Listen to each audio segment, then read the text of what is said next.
Okay, I think we're ready to start. I think all of our panelists are here. We have uh, 44 attendees in the audience, and we're streaming on Facebook Live. I see that there are a number of people who are introducing themselves in the comments section.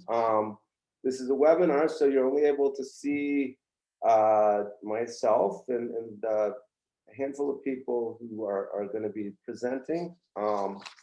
But our normal meetings are meetings where everybody can see everybody, and we're going to start having those on Zoom every month on the second Wednesday of the month at 1, following up on our meetings we had during the legislative session. So on April 14th will be the first one of those, but today, because of the interest in this, we decided to have it in a webinar form. So there are people who are introducing themselves in the chat section. That's awesome.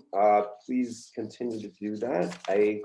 The purpose for this is actually, it's funny because I scheduled this event over a month ago because I knew that Joe Biden was going to sign the American Recovery Act today. And so I knew what is the name of the bill to sign? The American Rescue Plan Act. I looked into my crystal ball and I knew that 2 hours before now he was going to sign the bill. Now, actually, I think it just turned out we thought it would be a good time to start talking about what was in. We knew a month ago that President Biden was pushing for a COVID relief bill, that it was his #1 priority, so it was probably going to happen, and that that it would likely have passed by now. And we also knew that the legislative session was going down last week, and so whatever the legislature would do would also have been completed by then. And so we scheduled this event saying, hey, let's look at what's possible now. And as it turned out, it ended up being a better idea than we thought, because the legislature passed a budget bill that included an unprecedented $50 million for addressing housing affordability and homelessness, and created an Office of Homeless Services to centralize and better coordinate homeless services around the state. And we have as I said earlier, the president today signed the COVID relief bill, and that also has a huge amount of money for addressing homelessness and housing affordability. And so I think for people, I should really quickly go through some of the highlights of both of those things so that it's easier to understand just like how much new funding is available. The legislative budget bill included $15 million to be matched by $15 million for homeless services which was intended to be matched by funding from the philanthropic and local government community. They also put $10 million to help provide gap financing for certain types of low-income housing projects, and $25 million for the preservation of affordable housing, which is really important. I think it's important to build new affordable housing, but if we lose the affordable housing we already have faster than we build new housing, we're moving backwards. So the COVID relief bill that President Biden signed today includes some really big provisions for addressing homelessness, in particular, and housing stability. Also, it has $5 billion for housing vouchers that will be available through September 30th of 2030.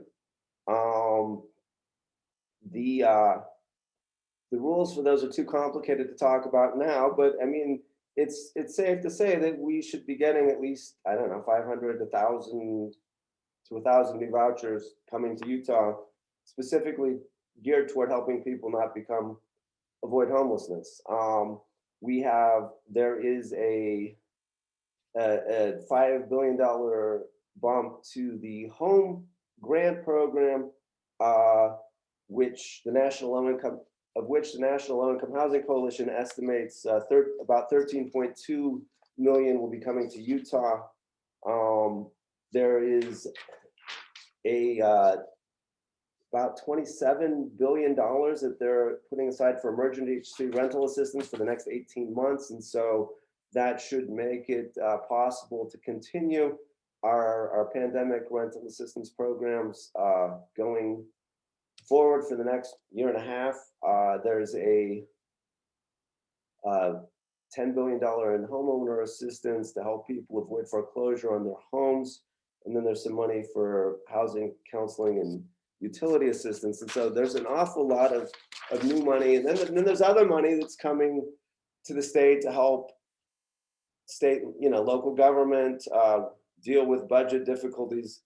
So there's more money, possibly more money that could be used to reduce homelessness. And so we just thought that it's a good time to say, and I should say by we, my name is Bill Tibbetts. I'm the Associate Director at Crossroads Urban Center, and a big part of my job is coordinating the efforts of the Coalition of Religious Communities, which is a coalition that brings together different faith communities that donate food, clothing, diapers, etc., to our food pantry to help them be involved in discussions of poverty. And so we have prepared, we as a coalition wrote a letter to Governor Cox about some ideas we have for how we could use some of this new money to better address or how to dramatically change the way we deal with homelessness. And so we wanted to read that letter, and we've invited folks from state and local government to respond to it. So I think before I have Pastor Christine read the letter, I'd like to just quickly say that, there's the big idea in the letter is that we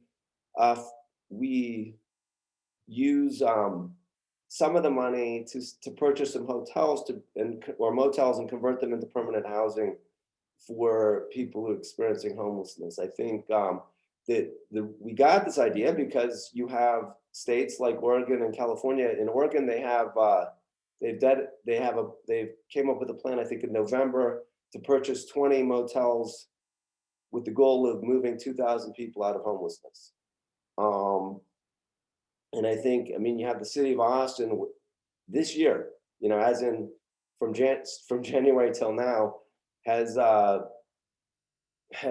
purchased 2 motels for this same purpose. And so I think this is an idea. You can look it up in Google, and you get a bunch of places that are looking at this, and it is one use for the home funds that's specifically mentioned in the literature from the analysis from the National Low Income Housing Coalition. So I think it's and it makes sense because we're at a time where the hotel industry is distressed. There are people who might welcome the opportunity to get out of the business, and so it makes it's being done at other places. So that being said, I'm going to let my Pastor Christine, and I find a new way to say her name wrong every time that I say it, and so I will let you introduce yourself. That's fine. Thank you, Bill. I'm Pastor Christine Higuera Street, and it's really great to have everybody here. I've been watching the chats and responding when I can. But yes, welcome and thank you for being here. And I have the honor of reading the letter that many of us signed that was sent to Governor Cox. So dear Governor Cox, with the passage of HB 347 in the Utah legislature and Congress's approval of the American Rescue Plan Act, now is the time for Utah to take bold action to reduce homelessness. As leaders from different faith traditions, we challenge you to take stock of the opportunities created by new state and federal investments in housing stability. Specific ideas we would like to ask you to consider include: number 1, using state funding and or funding in the America Rescue Plan Act to purchase underutilized motels and convert their rooms into permanent housing so that every person who is currently sleeping outdoors may be offered a home. Number 2, identify how best to use new housing vouchers coming to Utah through the American Rescue Plan Act so that we are ready to act when they become available. Number 3, expand Utah's ability to provide case management and other services to people who are transitioning out of homelessness by adding those services to Utah's state plan for Medicaid in the quickest way possible. And number 4, to set clear goals for reducing homelessness for families with children so that children are not left out of the process made this year, despite all the research showing that homelessness harms children's health and their development. We would love to discuss these ideas with you and the person you choose to be the coordinator of Utah's new Office of Homelessness Services. We are eager to work with you and to help our state make dramatic progress in reducing homelessness this year and to completely eliminate it in future years. And it's signed by a whole bunch of people.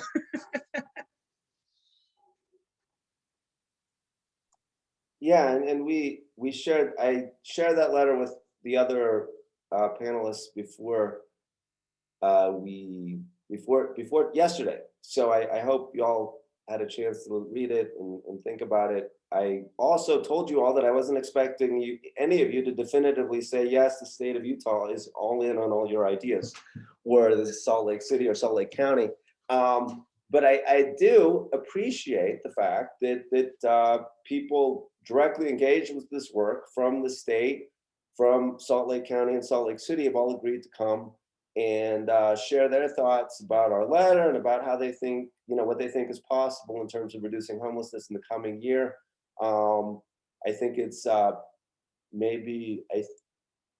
it makes sense to maybe start with Tricia Davis from Utah's Department of Workforce Services, because she probably has a better sense of what's going to happen with the Office of Homeless Services and how the state plans to proceed on this. So let's give her a chance to respond.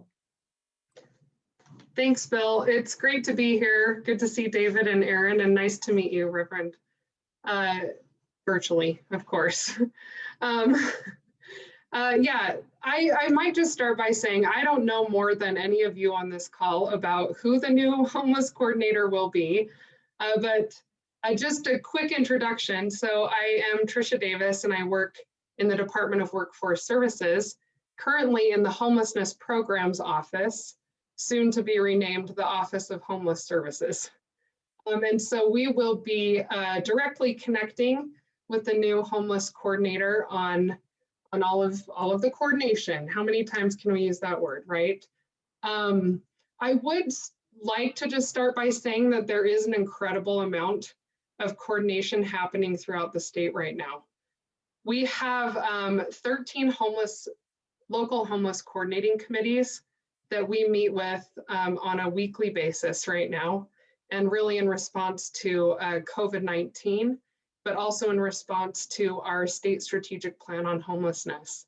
And that plan really helped us form the Utah Homeless Network. So Bill, I think just in response to some of the things in that letter, we are really excited moving forward. I think it's very timely that we have a coordinator coming in to really help us focus on what's happening throughout the state. I'm sure all of you know there are a lot of different funding sources, and Bill, you mentioned there's cities, counties, other local funding sources that are going into homelessness. And so it's great, and we're looking forward to getting a big picture on this. And I would just say, this might just be my pitch if anybody on this call is interested in getting involved in the work that's happening in those 13 local homeless coordinating committees. You can go to endutahhomelessness.org to do that. I think also in response to some of the things that were mentioned in the letter, coordinating housing vouchers, how that will happen with the public housing authorities. That's all really work that's happening within the local homeless coordinating committees through coordinated entry processes. And so I think the LHCCs are ready to do that coordination and are looking forward to the future with this.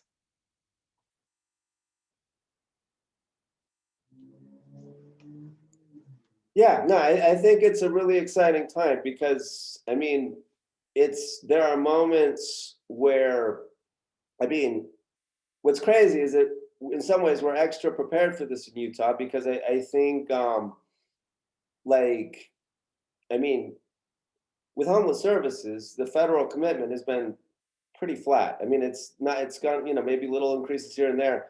Like the bill that President Biden signed today has a completely unprecedented increase in funding.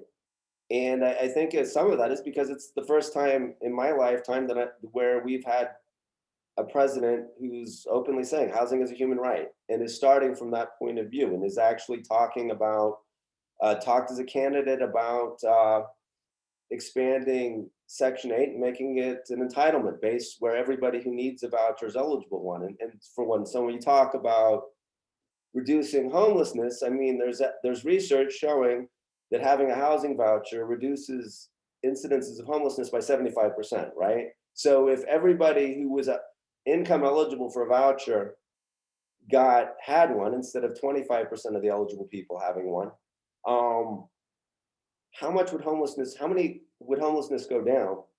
Just, I mean, with that, I mean, and it's so different.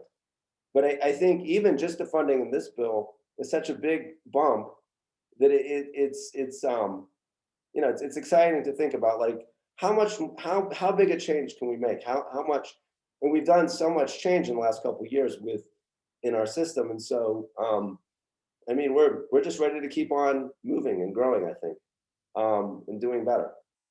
So we'll start. Okay, we'll go from biggest government entity to second biggest to smallest. How about, we're not necessarily least important, but we'll start with the state, then the county, then the city. And so I don't know if it's possible in Utah to have a conversation about homelessness without at least having one member of the Litvak family. Today we have two, and so I'm really grateful that we have a former board member for Crossroads Urban Center, or Erin Litvak, here representing Salt Lake County, and then we have her husband, David Litvak, representing Salt Lake City, and I will introduce them both at once and thank you both for being here.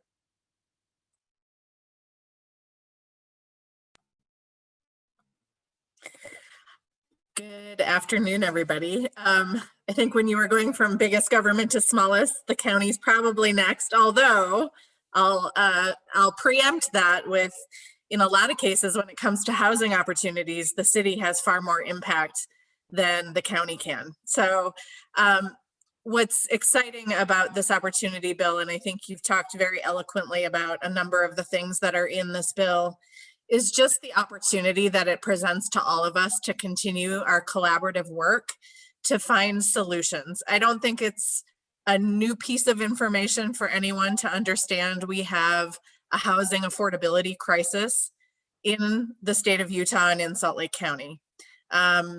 We've just revamped our entire homelessness system, predicated on the concept of wrapping people with services to exit them from homelessness as quickly as possible into a stabilized housing situation. Where we're having the biggest challenge on the system side is that exit ability into housing because of the lack of inventory of affordable housing. And I know people talk about affordable housing in different ways. Preservation is incredibly important, as you mentioned, Bill, but adding to our inventory from my perspective is as important. But being specific about what that inventory looks like is critical. So adding to our 30 AMI and below inventory is really where we're going to get to the crux of housing our homeless community in a lot of ways. So very strategic and targeted ideas and programs, I think, are being contemplated and thought about. You know, we just learned earlier this week, I want to say, how much money Salt Lake County government may receive from this new plan. I know the state just learned at the same time, probably, about what that might look like from the state as well as the city. And it's not just direct money to the government groups. It's also, as you mentioned, the home funding, right? And that's all going to get dispersed to us in individual ways. And there's just so many unique opportunities. The rental assistance piece that you talked about, which helps us keep people housed, is also critical to all of this. I think we're all aligned that there is an incredible opportunity right now to make a strategic and thoughtful impact on our housing inventory for this community. And I know Salt Lake County, it's been clearly articulated by Mayor Wilson in her State of the County address that affordable housing is a top priority for her. I spoke to her last night about affordable housing following a Shelter the Homeless board meeting where we had a wonderful update about a project, a permanent supportive housing project that's reaching its final completion, the Magnolia project, and how can we replicate those opportunities throughout our community. The hotel idea is an incredible idea and one that the county has contemplated. I do know that in the last round of funding, explicitly, as the federal government clarified throughout the course of the year what those funds could be used for, towards the end of the year, they clarified that it could not be used to purchase hotels. And so we sort of abandoned that idea last year. Now, different HUD secretary. Marsha Fudge has not been Carson. It's all different now, but that funding is also, well, it was supposed to expire and then they didn't expire it, but we had spent it. So, you know, it was all super fun. But just understanding that this is something that's been contemplated. And I think, you know, in exploring that opportunity before, there is a lot of hotel inventory that's on the market to consider. And I know a number of our housing authorities are looking at it. I know a number of nonprofits that are looking at that opportunity. And really for me, where we're having conversations at the county is, what's the right role of the county to play in this? Because we do not own housing facilities. We're not in that business at the county level. So what is the right way for us to do that? And purchasing and acquiring hotels for us may not be the right way, but maybe we can help facilitate others to do so. So we're looking, and we don't want to be so closed-minded that that's the only option. We want to be much more broad and allow creativity to come through and new ideas and new collaborations. So we're really looking very broadly at how we might structure something that can work for any great idea that might come our way, that we can help facilitate support. The last piece that I'll add to this, and it's funny that David's on the call and maybe I'll steal his thunder a little here, but one of the conversations we had is, I feel like right now we have this unprecedented opportunity to make a huge inroads on the capital side of housing. Where I always worry and what I'm always going to be sensitive to is that long-term operational component that accompanies that. When you're talking about permanent supportive housing, there is an operational expense that comes with that includes case management and specific support for individuals. Not everyone can live independently in housing without support. And so we need to be very thoughtful about all of these things that we do, because we want to ensure that they can remain an asset to the community long-term. So I just throw that piece in there, not to be negative in any way, but just that we're thinking about the big picture of how we can make a difference here. And then I'll turn it over to David, who may want to kick me, but he's a whole floor downstairs, so he can't.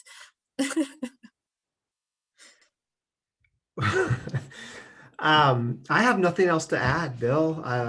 Tricia and Aaron said it all. I will just say, from Salt Lake City's perspective, Mayor Mendenhall, the mayor's office, our team, and I would imagine the city council. I haven't spoken to the city council, but I would put the city council in this as well, is really excited about the opportunity that is being presented to us, both with what's happening at the state level with the $50 million towards housing and homelessness. And of course, what we're anticipating for Salt Lake City with the federal relief dollars, the new dollars. It is an unprecedented opportunity to really, as you said in your opening remarks, Bill, to make a tremendous impact. We know that housing is the solution to homelessness. People have been saying that for years, and it seems to really be catching on right at the highest levels, and that's a really good thing. The one thing I would say, maybe Bill, to think about next steps, along with what Aaron mentioned about thinking also long term and how do we sustain and the case management.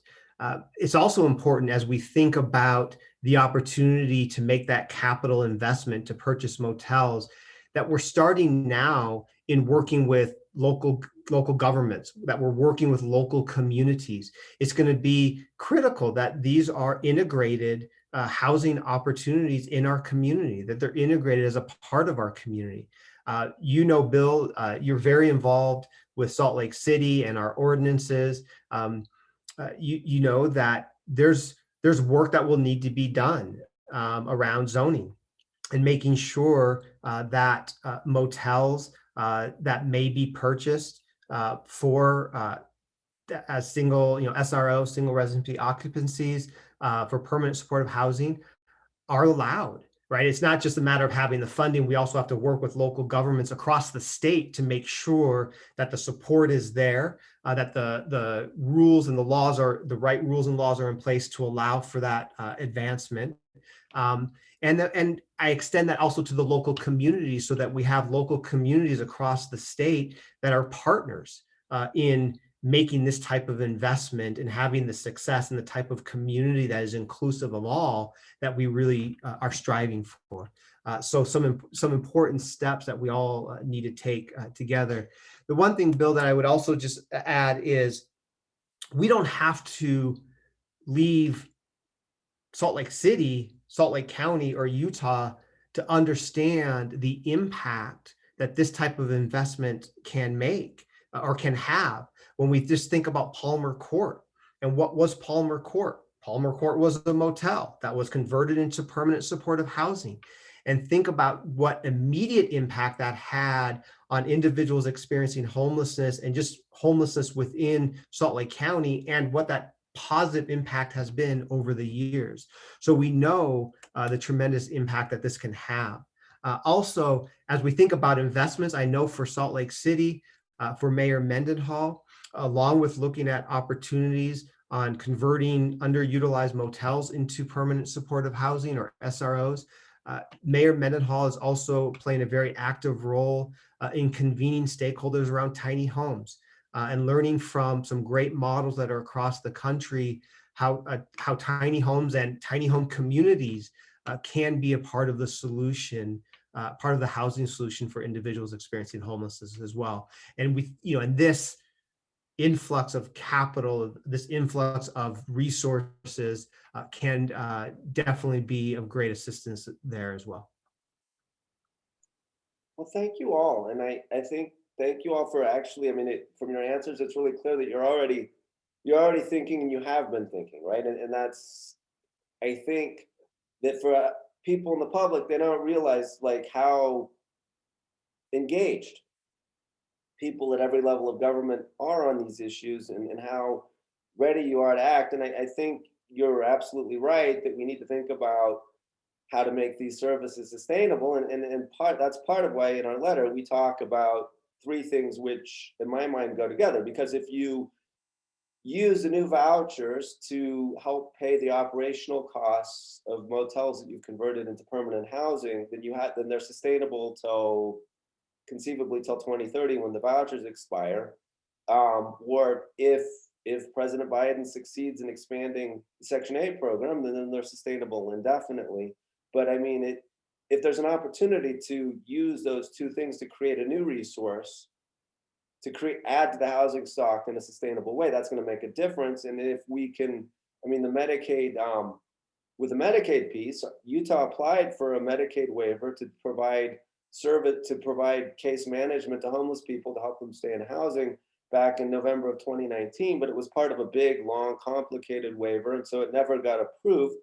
There are pieces of that that are actually the pieces that are most important at the operational level that we could break off and do with the state plan amendment, which is really fast.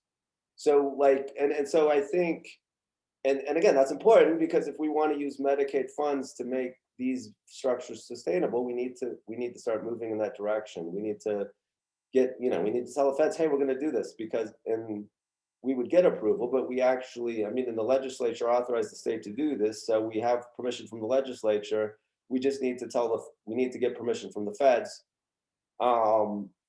And so, again, I mean, you have to, now's the time for like thinking, like, how can we make the biggest impact? Because if we do this right, I mean, imagine if we actually created, I mean, what would happen in Salt Lake City if we created 100 or 200 new permanent supportive housing units and we're able to offer them to everybody camping outside?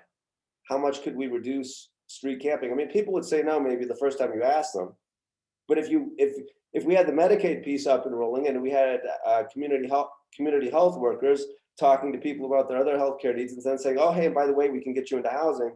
I mean, how many people who are camping outside right now could we move into permanent housing? And I would say, I mean, for people who are skeptical about that, when I started working at Crossroads Urban Center, there were people I saw who were camping on the street every day, and I saw them for years, and then we started building permanent supportive housing, and almost all of them ended up moving in.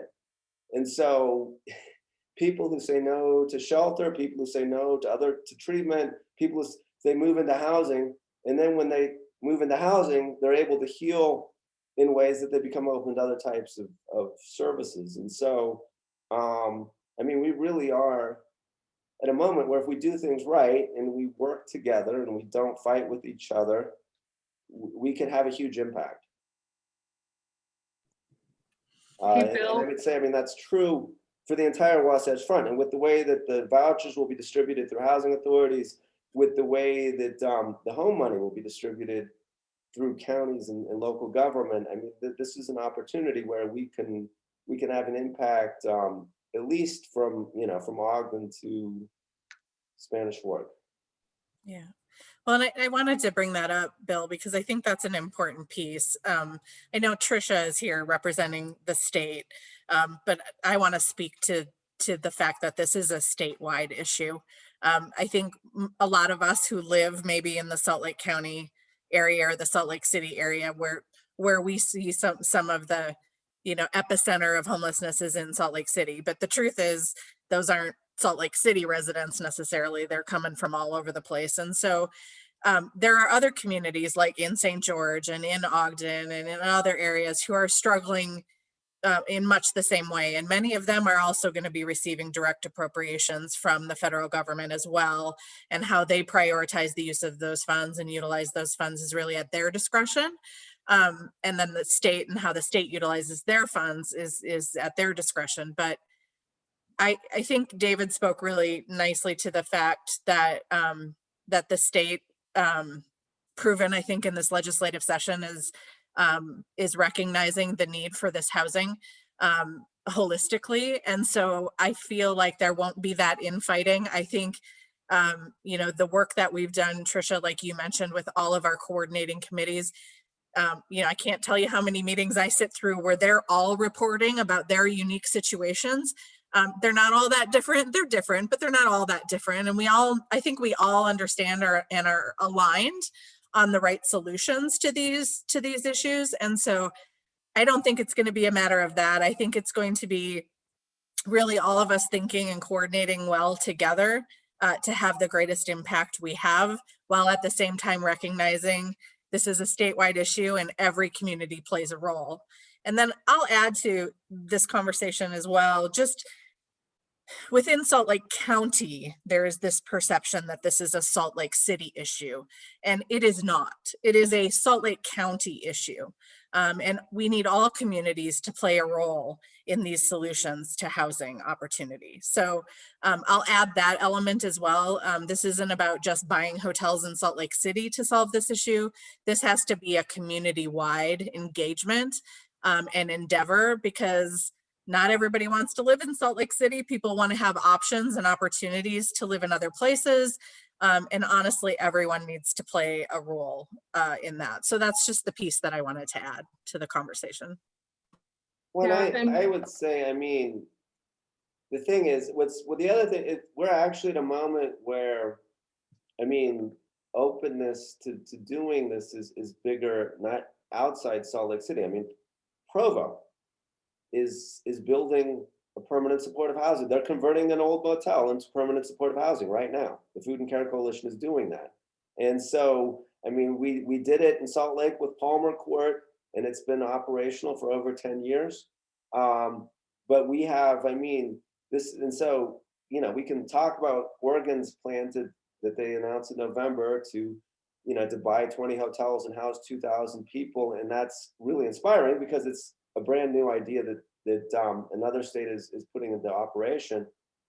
But I think, I do think that if the conversation shifts about from where do we locate homeless shelters to where do we create supportive housing for the people in our community who can't quite make it on their own, the people who have disabilities and they're going to always need a little more help to stay in housing. How do we create the supportive housing for the people who can't really, who otherwise are going to be on our streets? And I think, I mean, it's people, old timers in the homeless services industry talk about in the 1980s that there was a big surge in homelessness because we deinstitutionalized mental health care without creating supportive housing. Well, now it's, you know, 40 years later, and we're getting around to building the supportive housing that helps some of the most vulnerable people in our community actually have not sleep outside. And I think, you know, a small town that maybe never really should have a shelter can have supportive housing for the 10 people who aren't going to make it on their own otherwise. And so I'm hopeful that we can shift the conversation. But I mean, the truth is that Salt Lake City is going to have to lead. Salt Lake County is going to have to lead. And Salt Lake City and County are ready to lead, I think. Look, we've got these brilliant, smart people doing the work. So, and the state is positioned to be a strong partner and help in this work. Yeah, and Bill, I was just gonna say, I know that David and Aaron and we share your optimism about reducing homelessness with this opportunity that we have in front of us as far as funding goes. And, you know, over the years, we have all been on the same page about wanting to make increased investments in affordable, attainable housing for people. We don't necessarily want to continue to invest. I mean, we will continue to invest in emergency shelter, right? But we would like to also make those investments in affordable housing to really make an impact. And we know, like David said, the solution to homelessness is housing. That is true. There is nothing more true than that when we're talking about this. And I think if you do participate in the meetings that we hold with our statewide local homeless coordinating committees, you'll hear that as well. I think we are in a really great position of all being on the same page. Those of us who are doing the work and involved in these conversations. So it's an exciting time, and we want to make sure that we continue in that direction. And I think to David's point, I think David made a really good point about we can talk about converting hotels and motels into permanent supportive housing. We have had those conversations for years.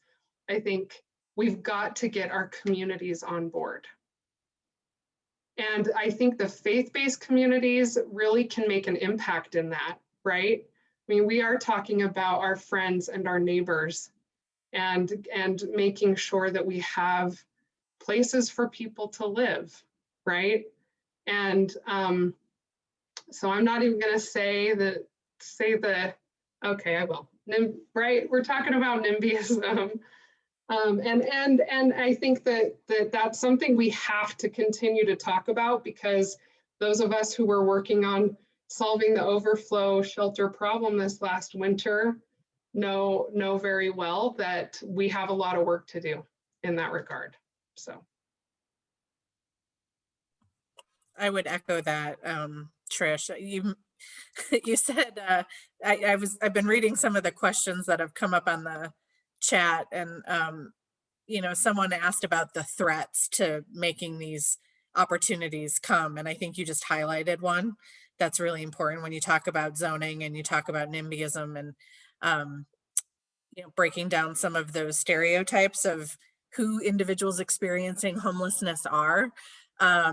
Is an important component. But I think what you said, and it is one that resonates with me so strongly, is that our religious communities in Utah are strong, and they're organized, and they're passionate, and they're caring.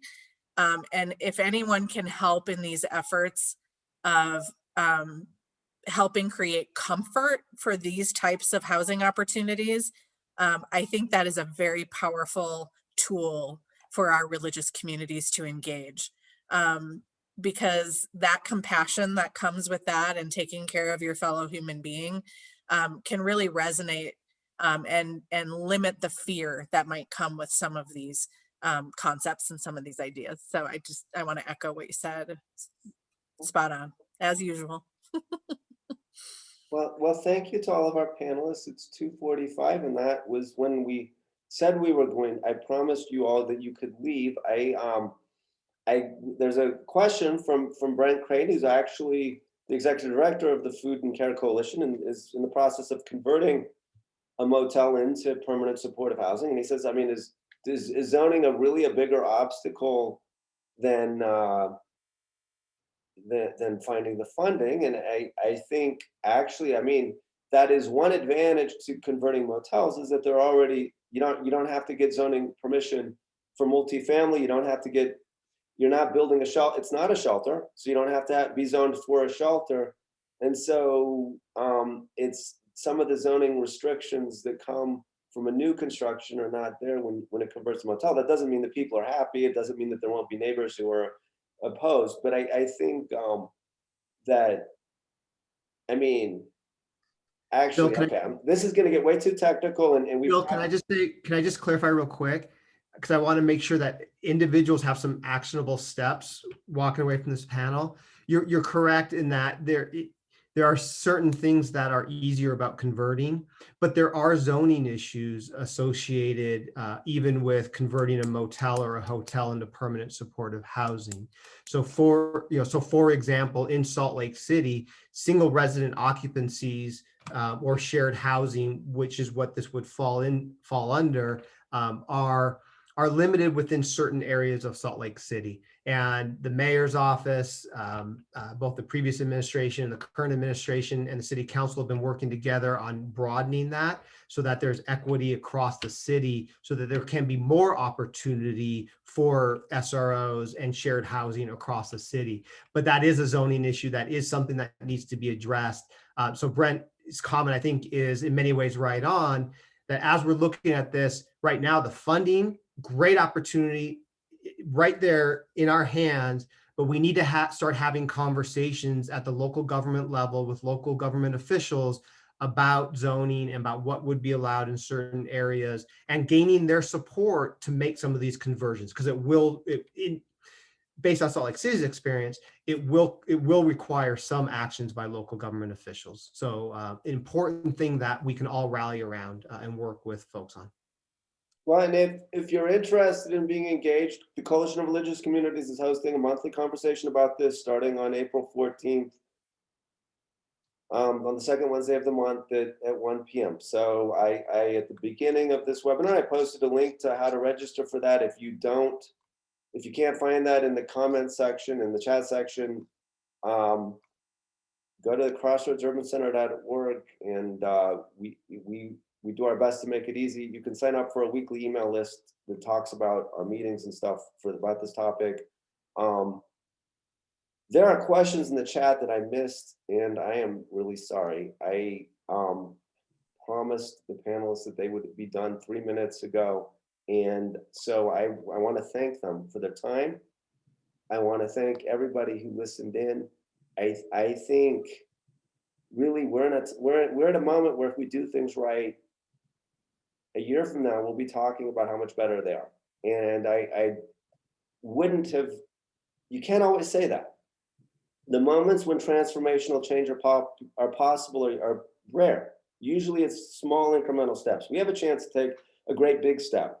And so I hope, so let's stay engaged, let's stay involved, and let's help show that there's support. Because I mean, what's crazy is that people talk about, not like, not in my backyard, but I mean, if you don't have a planned place for people to camp, you can end up finding somebody sleeping in your actual backyard.